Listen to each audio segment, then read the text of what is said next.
पुंडलिक वरदे हरविठ्ठल श्री ज्ञानदेव तुकाराम. म्हणून जेथ श्री श्रीमंतो जेथ तो पंडूचा सुतू तेथ विजय समस्तू अभ्युदयो तेथ. विकास सहकारी बँकेच्या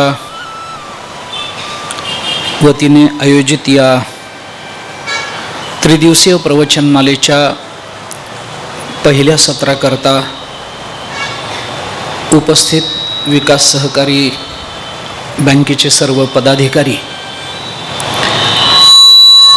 सर्व संचालक मंडळ आणि ज्ञानेश्वरीवर, बँकेवर आणि परमार्थावर प्रेम करणारे आपण सर्व स्नेही संत सज्जन माता भगिनी,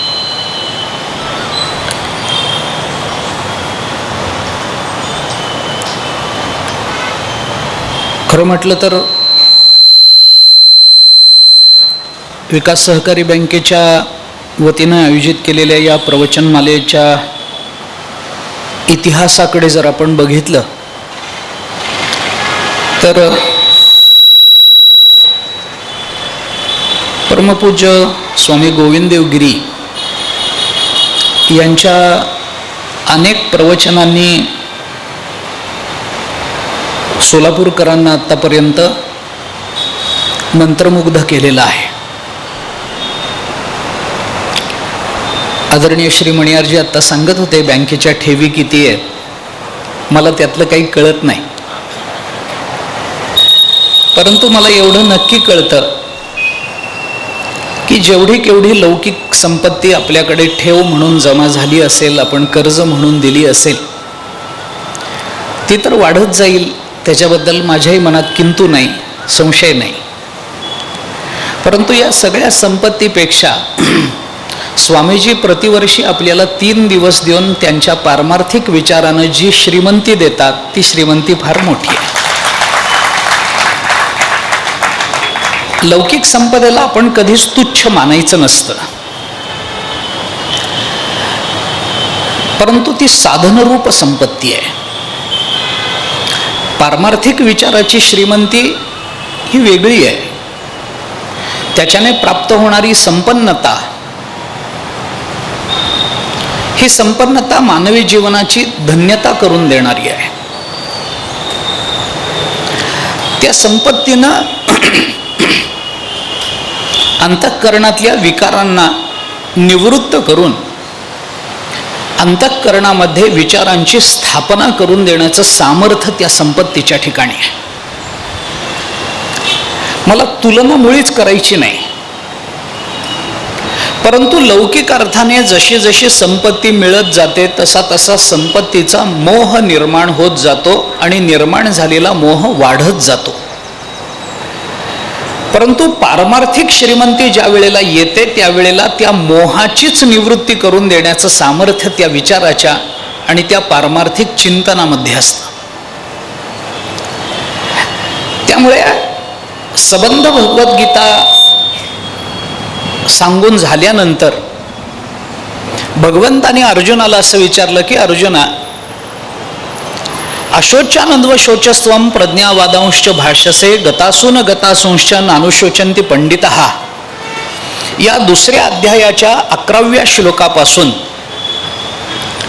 ते सर्वधर्मान् परित्यज्य मामेकं शरणं व्रज अहं त्वा सर्व पापेभ्यो मोक्षयिष्यामि मा शुचः, या 18व्या अध्यायातल्या श्लोकापर्यंत मी जो विचार तुला सांगितला तो तुला नीट कळाला ना रे?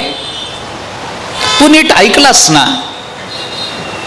त्याबद्दल तुझ्या अंतःकरणामध्ये काही किंतु राहिला नाही ना, काही संशय राहिला नाही ना अर्जुना? आणि हे विचारताना भगवंतानी असं त्याला विचारलं, अर्जुनाला असं विचारलं, कश्चिदेत श्रुतं पार्थ त्वयैकाग्रेण चेतसा कश्चिद ज्ञान सम्मोह प्रनष्टस्ते धनंजय. अर्जुना, तुझ्या अंतःकरणातला अज्ञानानं निर्माण झालेला जो मोह होता तो गेला ना. कश्चिदेत श्रुतं पार्थ, अर्जुना तू हे नीट ऐकलंस ना? ऐकताना माणसाच्या अंतःकरणामध्ये माणसाची एक विचारधारा चालू असते. आपण जे श्रवण करत असतो, वक्ता जसा विचार करून बोलतो तसा श्रोता सुद्धा ऐकून विचार करतो. हे वक्ता आणि श्रोत्याचा जो संबंध आहे ना, हा संबंध उलटा जातो. भारतीय साहित्यशास्त्रामध्ये याचा विचार आहे. मला तिकडे जायचं नाहीये, परंतु हा संबंध उलटा असतो. विचार करून बोलतो तो वक्ता असतो आणि ऐकून जो विचार करतो तो श्रोता असतो. आधी विचार आणि मग बोलणं, मग शब्द, हा क्रम वक्त्याचा आहे. आधी शब्द आणि मग विचार हा क्रम श्रोत्याचा आहे. शब्दाच्या मागून येणारा विचार आणि विचाराच्या मागून येणारे शब्द असं जरी असलं तरी श्रोता ज्या वेळेला शब्द ग्रहण करतो आणि त्याच्यातून तो विचार करायला लागतो, त्या विचारामध्ये ग्रहण केलेल्या शब्दाच्या अनुषंगानं आणि विचाराच्या अनुषंगानं अनेक संशय श्रोत्यांच्या अंतःकरणामध्ये निर्माण होत असतात, किंबहुना ते निर्माण झाले पाहिजेत.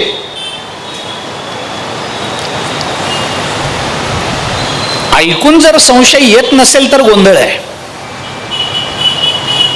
आपण गीता बघा, भगवान श्रीकृष्ण बोलले, तिघांनी ऐकली, संजयाने ऐकली, अर्जुनाने गीता ऐकली आणि संजयाच्या मुखातून का असेना पण धृतराष्ट्राने गीता ऐकली. पण या सगळ्यात अडचण काय झाली, या तिघांपैकी दोघांना कधी संशयच निर्माण झाला नाही. संजयाला कधीच संशय आला नाही आणि धृतराष्ट्रालाही कधीच संशय आला नाही. संशय आला तो अर्जुनाला. त्याचं एकच कारण आहे, संजयाला सगळंच कळत होतं म्हणून संशय आला नाही आणि धृतराष्ट्राला काहीच कळत नव्हतं म्हणून संशय आला नाही. काही कळणं आणि न कळणं, ज्ञान आणि अज्ञान या दोन्हीच्या संधीतून संशय निर्माण होत असतो. त्यामुळे भगवंताने अर्जुनाला विचारलं, कश्चिदेत श्रुतम, पार्थ हे नीट ऐकलंस ना बाबा, तू जे ऐकलंस त्याच्यावर विचार केलास ना, केलेल्या विचारातून संशय निर्माण झाले असतील तर माझ्या संबंध बोलण्यातून तुझ्या संशयाची व्यवस्थितपणानं निवृत्ती झाली ना. हे सगळं ऐकून ज्या परब्रह्म स्वरूपाचं चिंतन तू ऐकलंस त्याच्याकडे तुझ्या अंतःकरणाची एकाग्रता निर्माण झाली ना. त्वयैकाग्रेण चेतसा, चित्ताची एकाग्रता निर्माण झाली ना. कश्चित ज्ञान संमोह, अज्ञानजन्य जो मोह माणसाच्या अंतःकरणामध्ये निर्माण होत असतो, अज्ञानातून निर्माण होत असतो, तो तुझा मोह अज्ञान गेल्यामुळं गेला ना.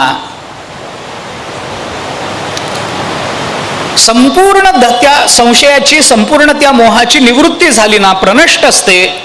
हे सगळे गेले ना संशय, तुझ्या अंतःकरणातला मोह गेला ना. हे भगवंतानी जेव्हा अर्जुनाला विचारलं तेव्हा अर्जुनाने प्रांजळपणाने पुढच्या श्लोकामध्ये कबूल केलंय, नष्टो मोहा स्मृतिर्लब्धा त्वत्प्रसादान्मयाच्युत स्थितोस्मी गत संदेहो करिष्ये वचनम तव. तेव्हा माझ्या अंतःकरणातला मोह गेला, माझ्या अंतःकरणातले संशय गेले. मला माझ्या जीवनाच्या कल्याणाकरता जे कळणं आवश्यक होतं ते मला कळालं आहे असं मला वाटतं. म्हणून आता काय करावं याच्याबद्दल निर्णय घेणारा मी स्वतः कोणी राहिलेलो नाहीये. तुम्ही जे म्हणाल ते करायला मी तयार आहे. करिष्ये वचनम तव. या करिष्ये वचनम तव हे जे अर्जुनाच्या मुखातून आलेले 3 शब्द आहेत, करिष्ये, तव वचनम आणि तुझ्या वचनामधून जे करायला तू सांगशील ते मी करणार आहे. तू सांगशील ते करणार आहे म्हणजे काय? तू सांगशील ते ही तुझी कृपा आहे आणि करिष्ये हे माझं कर्तृत्व आहे. असं कृपा आणि कर्तृत्व अर्जुनाच्या मुखातून पहिल्यांदा व्यक्त झालं. अर्जुन बोलताना हे बोलतोय, कशा करता आपल्याला हे सगळं सांगितलं? माझ्या विचाराचा प्रारंभ झाला होता तो बँकेकडून. स्वामीजींकडून आलेलं पारमार्थिक धन ही बँकेची सगळ्यात मोठी ठेव आहे. आणि जगातली कोणती बँक कोणत्याही फिक्स डिपॉझिटवर जेवढं व्याज देत नाही ना, तेवढं व्याज या धनातून आपल्याला मिळत आहे.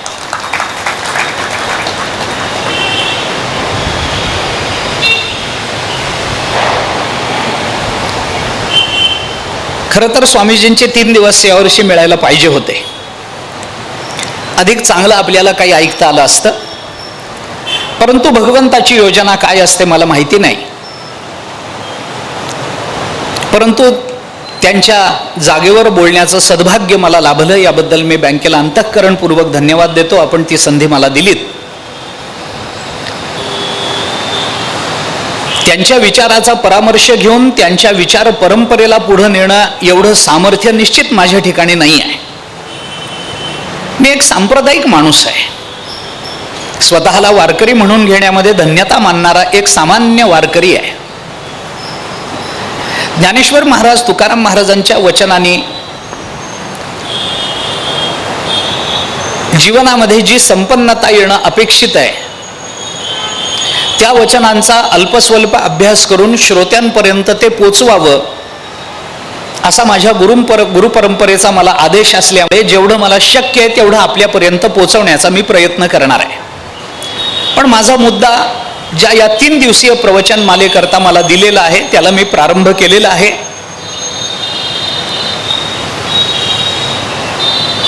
अर्जुनाच्या मुखातून येणारे शब्द आणि अर्जुनाच्या जीवनाच्या इतिकर्तव्यतेची अर्जुनाने दिलेली प्रामाणिक कबुली, याच्यातून खरं म्हणजे गीता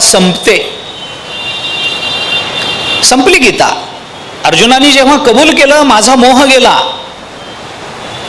माझं स्वरूप काय आहे हे मला कळालंय, माझ्या अंतःकरणातला कोणताही संशय आता शिल्लक राहिलेला नाही आहे, आणि म्हणून देवा तुम्ही म्हणाल ते करायला मी आता कटिबद्ध आहे. इथं गीता संपली. कारण गीतेने ज्या विचाराला आपल्याला प्रारंभ करून दिला, त्या विचारापासून ते या विचारापर्यंत मानवी जीवनाच्या अज्ञान दशेच्या चरित्राला प्रारंभ होऊन ज्ञान संपन्नतेत या चरित्राची इतिसमाप्ती परिसमाप्ती कशी होते इथपर्यंत या श्लोकांमधून आपल्याला कळून जातं. आता याच्या पुढे काही राहिलंय का? तर काही राहिलेलं नाही आहे. झालं, संपलं. करिष्ये वचनम तव, तुम्ही म्हणाल ते करायला मी तयार आहे.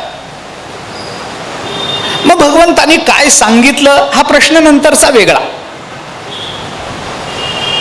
भगवान म्हणतात यथेच्छसी तथा कुरु, आणि अर्जुन म्हणतो करिष्ये वचनम तव.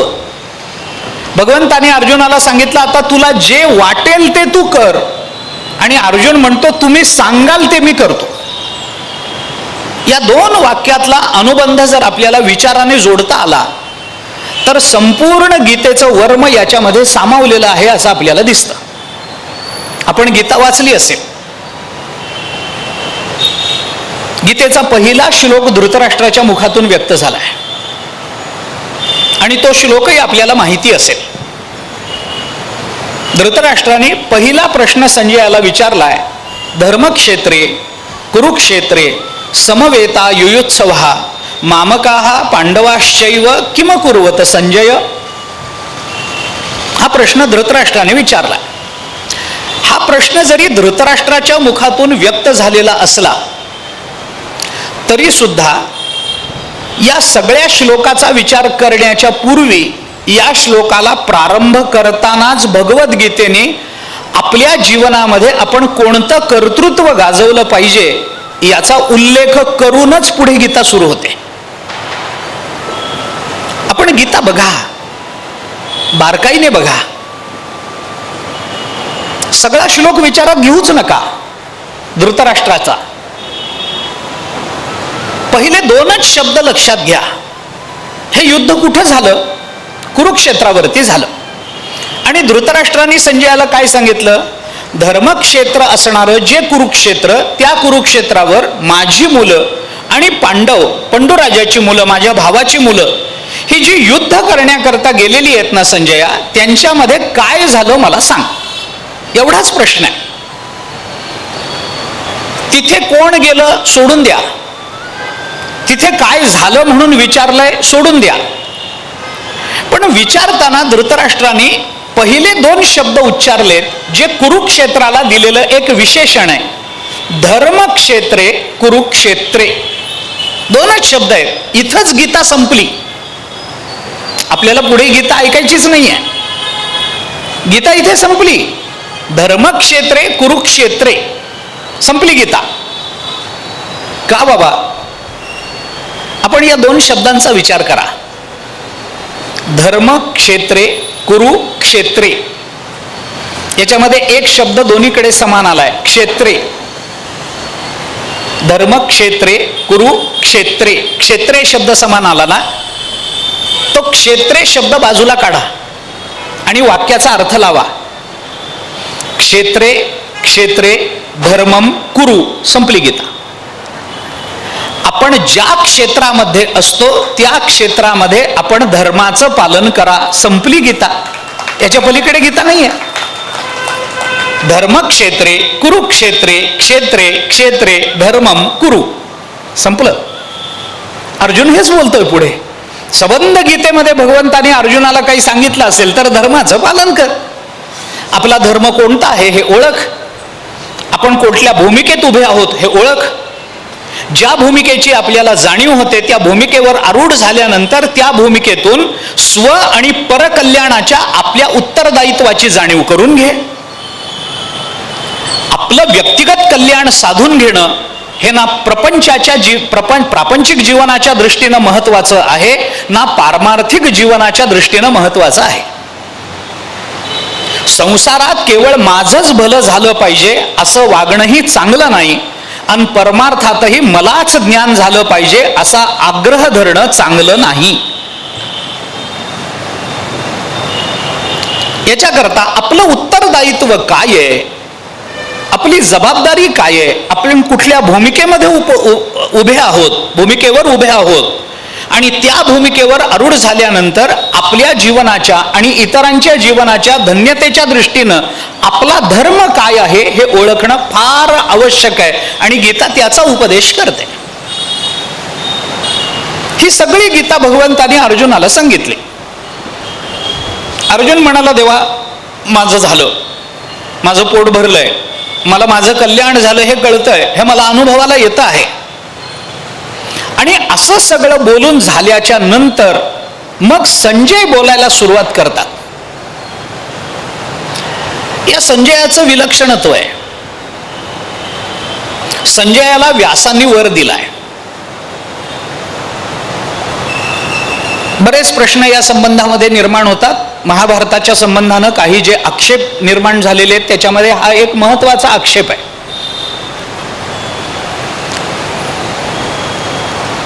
व्यासांनी वर दिला, कृपा केली, आणि त्या कृपेनं संजयाला सगळं दिसायला लागलं. संजयाच्या संबंधामध्ये महाभारताच्या टीकेमध्ये असा उल्लेख आहे की याच्यातली बरीचशी गीता संजय रणांगणावर बघून सांगतात, आणि याच्यातली बरीचशी गीता धृतराष्ट्राजवळ बसून अंतर्दृष्टीनं जाणून सांगतात. याच्याकरता व्यासांनी वर दिला संजयाला की याला सगळं दिसेल. प्रकाशम वा अप्रकाशम वा दिवी वा यदि वा निशी मनसा चिंतितम सर्वम वेत्स्यति संजय, असा वर आहे व्यासांचा महाभारतामध्ये संजयाला. संजयाला सगळं कळेल.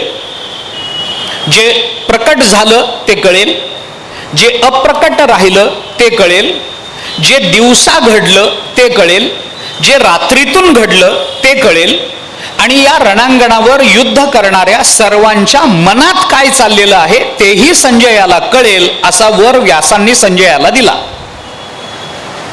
आणि मग संजय धृतराष्ट्राला त्या वराच्या आणि त्या कृपेच्या अनुषंगानं सगळी गीता समजावून सांगतात, जशीच्या तशी सांगतात. आपण जे म्हणालात पण संजय आणि संजीव याच्यामध्ये अंतर आहे.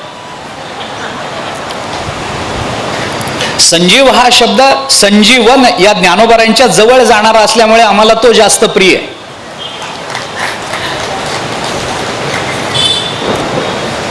त्यामुळे आपण म्हणालात तसं ते पत्रकार आहेत, ही गोष्ट खरी आहे. संजयाला पत्रकार म्हटलं जातं, पण संजयाचे आधी एक पत्रकार होऊन गेले, त्यांचं नाव आहे नारद. पण नारद हे काही खरे पत्रकार नाही आहेत. कारण नारदांना काय आहे, कळालेली बातमी वाढवून सांगायचा नाद आहे, जसंच्या तसं सांगत नाहीत ते. त्याच्यामुळे अलीकडे पत्रकारांना संजयापेक्षा नारद आदर्श वाटतात. परंतु काही जरी असलं तरी सुद्धा संजयाने ते जसंच्या तसं प्रामाणिकपणाने धृतराष्ट्राला सांगितलंय, त्याच्यात मनाचं काहीही न घालता. आणि मग हे सगळं सांगून झाल्यानंतर आणि ऐकून झाल्यानंतर अर्जुनाने जेव्हा आपल्या धन्यतेचे उद्गार भगवंतासमोर बोलून दाखवले, तुम्हा आम्हा आड होते भेदाचे कवाड, ते फेडोने केले गोड सेवा सुख, हे जेव्हा संजय बोलून दाखवतात, अर्जुन बोलून दाखवतो भगवंताला, त्याच्यानंतर संजय बोलायला प्रारंभ करतात. इत्यहम वासुदेवस्य, इथून संजयाच्या बोलण्याला प्रारंभ आहे. मग संजय बोलत राहिले. या सगळ्या संवादाचं महत्व, राजन संस्मृत्य संवाद मिमवद्भुतम, हा अद्भुत संवाद राजा तू ऐकलास ना वगैरे वगैरे संजयाने धृतराष्ट्राला विचारलं. आणि हे सगळं विचारून झाल्याच्या नंतर धृतराष्ट्राने आपलं पालुपद सोडलं नाही. गीतेमध्ये धृतराष्ट्र पुन्हा बोलत नाहीत, पण ज्ञानेश्वर महाराजांनी श्लोकांची संगती लावण्याकरता धृतराष्ट्राला जे बोलायला भाग पाडलेलं आहे, त्याच्यामध्ये शेवटच्या श्लोकाच्या आधी धृतराष्ट्र संजयाला पुन्हा एकदा असं विचारतो की संजया, मला असं वाटतं की माझ्या मुलाचं कर्तृत्व मोठं आहे आणि माझ्या मुलांकडे पांडवांपेक्षा 1.5 पट सैन्य जास्त आहे. विचारलं काय आहे, युद्ध काय झालं ते मला सांग, आणि या युद्धामध्ये माझ्या मुलांकडे पांडवांपेक्षा 1.5 पट सैन्य जास्त आहे. कारण भगवंताची नारायणीय सेना सुद्धा कौरवांच्याच बाजूनी लढली आहे, दुर्योधनाने मागून घेतली म्हणून. त्यामुळे 1.5 पट सैन्य पांडवांपेक्षा जास्त आहे. आणि माझ्या मुलांचं, दुर्योधन दुःशासनाचं कर्तृत्व बघितलं तर ते कर्तृत्वही मोठं आहे. त्यामुळे मला असं वाटतं की या युद्धामध्ये माझी मुलं जिंकतील. तुला काय वाटतं? असं धृतराष्ट्राने शेवटी ज्ञानोबारायांनी धृतराष्ट्राच्या मुखातून संजयाला विचारलं.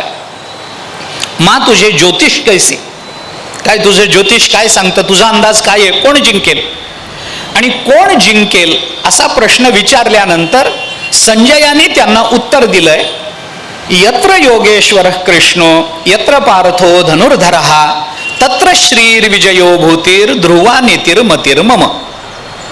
माझी मती मला असं सांगते, माझं हे अनुमान आहे, मला असं वाटतं. वास्तविक सबंध गीतेमध्ये संजयाला काय वाटतं याच्यावर तत्वज्ञान ठरलं नाही, भगवंताला काय वाटतं याच्यावर ठरतं. पण संजयाला काय वाटलं याला गीतेने स्थान दिलंय. आणि ते का दिलंय याचं कारण मगाशी संजयजीने बोलताना बोलून दाखवलंय. त्याचं कारण ज्ञानोबारांनी सांगितलंय. आपण त्याचा विचार आत्ता करायला नकोय, विषयांतर होईल त्याच्यामध्ये. हे विचारलं आणि संजयाने ते सांगितलं. यत्र योगेश्वर कृष्णो यत्र पार्थो धनुर्धरः तत्र श्रीर्विजयो भूतीर ध्रुवा नेतिर मतीर मम. मला असं वाटतं की जिकडे योगेश्वर भगवान श्रीकृष्ण आहेत आणि जिकडे धनुर्धारी अर्जुन आहे तिकडे श्री विजय भूती नीती नांदतात. याच्यावर सांगताना ज्ञानोबारांची या श्लोकाच्या खालची पहिली ओवी आपण बघा. संजयाने भगवंताला सांगितलं, त्या ज्ञानोबारांनी श्रोत्यांना सांगितलं, यया बोला संजयो म्हणे, जी येर येरांचे मी नेणे, आयुष्य दे जेथे जिणे ते पुढे की गा. हे ज्ञानोबारांनी संजयाच्या मुखातलं वर्णन बोलणं आपल्याला सांगितलं. धृतराष्ट्राने प्रश्न असा विचारलाय की दोघांपैकी कोण जिंकेल. याला संजयाने उत्तर देताना ज्ञानोबारांनी दिलेलं उत्तर संजयापेक्षा सखोल आहे. ज्ञानोबाराय काय म्हणाले? कोण जिंकेल बाबा? ज्ञानोबाराय म्हणाले ते आपल्याला माहित नाही. येर येरांचे मी नेणे, दोघांमधलं काय आहे मला माहित नाही. अरे मग कोण जिंकेल? ज्याचं आयुष्य राहिलेलं आहे तो जिंकेल, ज्याचं आयुष्य संपलेलं आहे तो हारेल. संपलं, एवढंच उत्तर आहे. याला साहित्याच्या भाषेमध्ये अर्थांतरन्यास अलंकार असं म्हणतात. हा एक अलंकाराचा प्रकार आहे, याला अर्थांतरन्यास अलंकार म्हणतात. आपण जर शाळेमध्ये जे अलंकार शिकलो ते जर आपल्याला आठवत असतील तर आठवून बघा, तुमच्या स्मरणशक्तीवर माझा विश्वास आहे. आपण उपमा, उत्प्रेक्षा, श्लेष हे शब्दालंकार, अर्थालंकार शाळेमध्ये अभ्यासले असतील ना. मराठी मीडियम असेल तर शक्य आहे. हा अर्थालंकार आहे आणि याला अर्थांतरन्यास अलंकार असं म्हणतात. त्याची काही लक्षणं आहेत, त्याचा विचार करत नाही मी, मला साहित्यामध्ये आता जायचं नाही आहे. संजयाने मात्र सांगताना असं सांगितलं, कोण जिंकेल बाबा? अरे जिकडे भगवान श्रीकृष्ण, योगेश्वर कृष्ण आणि जिकडे धनुर्धारी अर्जुन आहे तिथे श्री विजय भूती नीती नांदतात. मग आता हे पुन्हा सांगायला पाहिजे का की पांडवांच्या बाजूने योगेश्वर कृष्ण आहेत आणि पांडवांच्याच बाजूनी धनुर्धारी पार्थ आहे म्हणून विजय पांडवांचाच होईल, हे पुन्हा वेगळं सांगायला पाहिजे का? धृतराष्ट्राला कळायला पाहिजे, पण बऱ्याच धृतराष्ट्रांना स्पष्ट सांगितल्याशिवाय कळत नाही. मोठी अडचण ही आहे, त्याला स्पष्टच सांगायला पाहिजे. म्हणून ज्ञानोबारायांनी जीवनच पणाला लावून सांगितलं, आयुष्य जेथे जिणे ते पुढे की गा. कारण काय असेल ते असू देत, आपल्याला आता तिकडे जायचं नाहीये. आणि ज्ञानेश्वर महाराजांनी या संजयाच्या मुखातून व्यक्त झालेल्या श्लोकावर भाष्य करताना संजयाच्या मतीला किंमत द्या. संजय जे सांगतात तो फार महत्वाचा सिद्धांत आहे. का बाबा? कारण संपूर्ण महाभारताचं तत्वज्ञान हे गीतेमध्ये प्रकट झालंय. महाभारताच्या भीष्म पर्वामध्ये गीता प्रकट झाली, तेवढीच बाजूला काढली गेली. एकूण महाभारत 1.25 लाख श्लोकाचं आहे. काही ठिकाणी ज्ञानोबारायांनी दोन्ही वापरले, लाखही म्हटलंय 1.25 लाखही म्हटलंय. ते कसे मानायचे ते त्याची गणितीय हिशोब त्याचे वेगळे, आपण आता तिकडे जायचं कारण नाहीये. आणि या सगळ्या महाभारताचं तत्वज्ञान गीतेमध्ये प्रकट झालं आणि गीतेमधल्या सगळ्या तत्वज्ञानाचा कर्म, उपासना, ज्ञान आणि भक्ती या सगळ्याच्या समन्वयातून निर्माण झालेलं एक साररूप चिंतन या शेवटच्या श्लोकामध्ये व्यक्त झालंय. म्हणून संजयाचं कौतुक करताना ज्ञानेश्वर महाराजांनी हे स्पष्टपणानं सांगितलं, एवं भारताचा आवाका, भारताचा महाभारताचा आवाका आणोनी श्लोका एका संजये कुरुनायका दिधला हाती. संपूर्ण महाभारताचं सार एका श्लोकामध्ये, अनुष्टुप छंदातल्या एका श्लोकामध्ये, अनुष्टुप छंदामध्ये 32 अक्षरे येतात. 32 अक्षर, 1.25 लाख श्लोकाचं सार फक्त 32 अक्षरामध्ये संजयाने व्यक्त केलंय. ही ज्ञानेश्वर महाराजांनी संजयाला दिलेली शाबासकी आहे. काय असतं, एखाद्या विचाराचा विस्तार करणं हे फार सोपं असतं.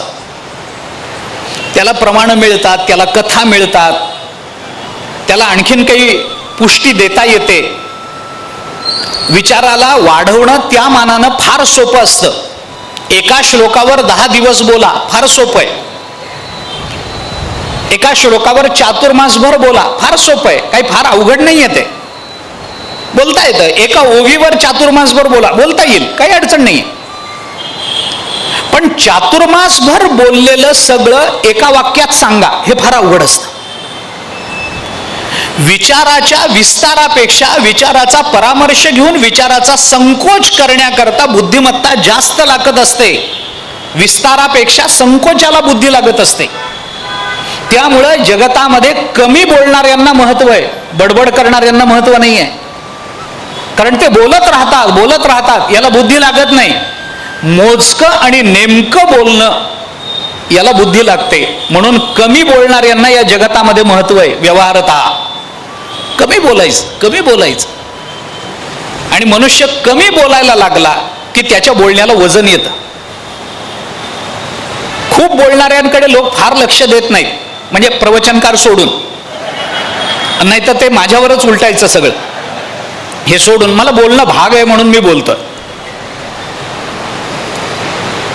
मर्यादित बोलणं, कमी शब्दात बोलणं, पण गर्भित बोलणं, आशयघन बोलणं, याला बुद्धिमत्ता जास्त लागते.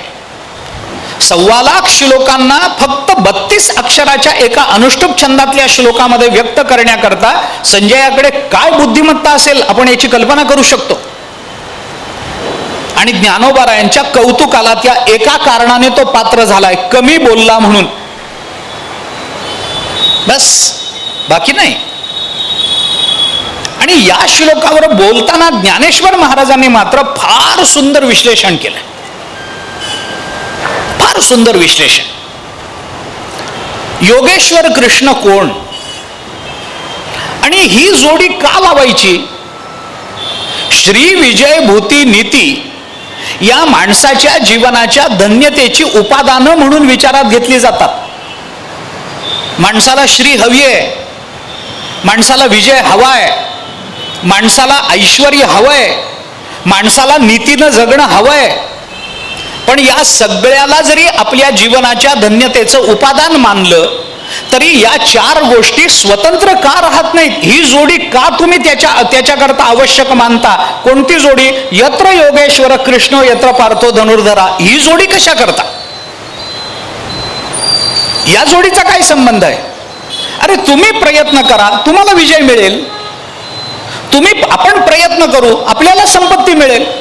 मनुष्यानं झटून प्रयत्न करावेत, आपली बुद्धी पणाला लावावी, आपला उद्योगधंद्याचा विस्तार करावा, आपल्याला यश मिळेल, आपल्याला संपत्ती मिळेल. माणसानं परिश्रम करावेत, माणसाने बुद्धी चालवावी, माणसानं शरीर सौष्ठव वाढवावं, शारीरिक बल वाढवावं, आपल्याला विजय मिळेल. माणसानं चांगलं कर्म करावं, केलेलं कर्म भगवदर्पण करावं किंवा विसरून जावं, ज्याच्याने आपलं प्रारब्ध प्रबल होईल. प्रबल झालेल्या प्रारब्धात आपल्याला चांगली भूती, चांगलं ऐश्वर्य प्राप्त होईल, आपल्या प्रयत्नाने होईल.